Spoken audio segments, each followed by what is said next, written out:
Continua a stupire il Don Carlo Misilmeri, 4-0 contro il Partinico d'Ace. Siamo qui con Mister Napoli, lo salutiamo. Buonasera.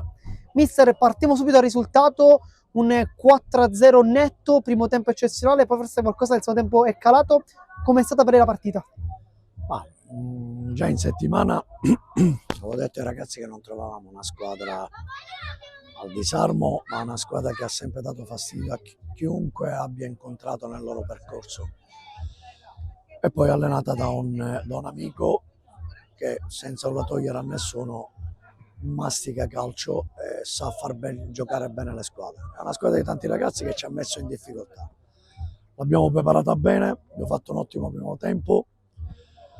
Nel secondo tempo sono un po' arrabbiato perché dovevamo gestire in maniera diversa, invece abbiamo lasciato il pallino del gioco a loro, abbiamo fatto un po' più di fatica quando cercavo anche il secondo tempo di tenere il pallino del gioco noi e mettere ancora in difficoltà quella che è il Partinico. Però ci può stare che dopo un 3-0 al primo tempo ci possa essere un leggero calo mentale, e noi veniamo anche da tante partite che non è che i miei ragazzi si risparmiano, anzi danno sempre il massimo, per cui ci può anche stare.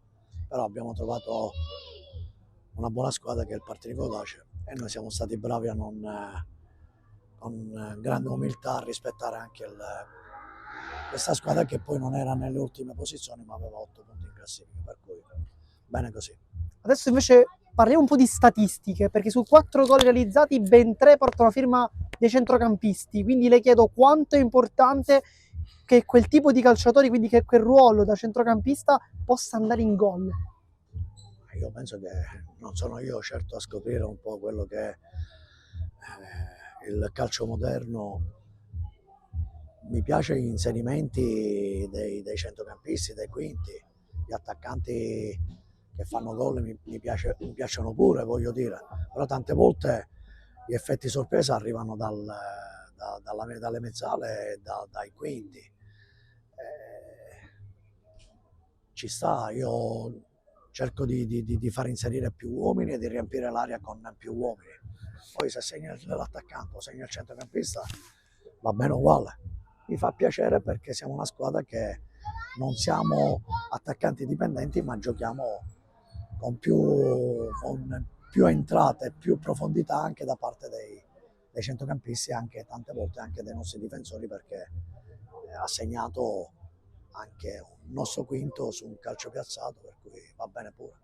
Adesso invece rimaniamo sempre a centrocampo, perché oggi il primo gol è in campionato per Mendola. Ti ha detto qualcosa magari subito dopo la partita? No, ho detto che lui è un giocatore, forse è uno di quei centrocampisti moderni che si potrebbe ancora di più inserirsi e andare a battere a rete, perché oltre che aver segnato di testa, lui anche ha un buon piede per battere a rete anche dalla distanza.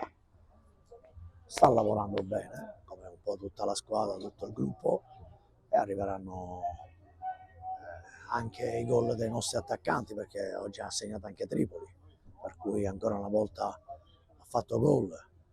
C'è stato anche l'inserimento del nuovo attaccante che ha sfiorato anche il gol in un paio di occasioni. È stato bravo il portiere a neutralizzare il suo tiro. Ripeto, cerchiamo di arrivare con più pedine con inserimenti da dietro e dai nostri attaccanti.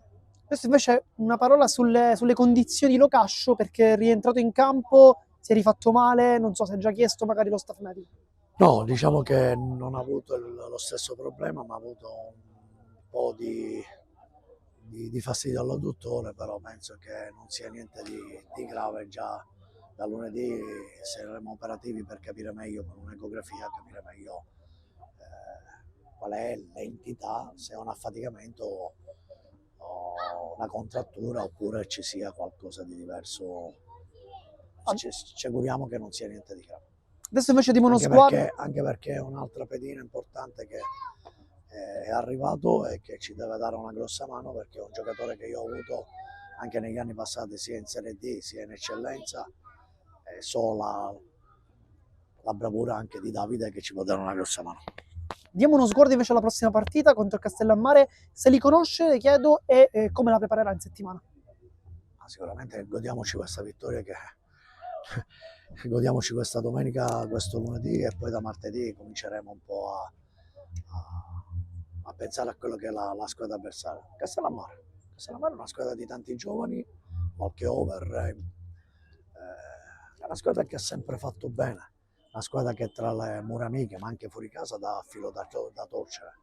Per cui sappiamo di incontrare una squadra tosta, una squadra che, non so, il pareggio di ieri penso che sia 11 punti, credo, o il pareggio di 10-11 punti, ma soprattutto tra le mura amiche è una squadra che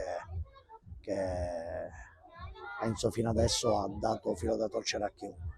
Perciò ci dobbiamo preparare bene, dobbiamo lavorare bene in settimana, però intanto godiamoci questa vittoria, che poi da martedì pensiamo alla prossima avversaria.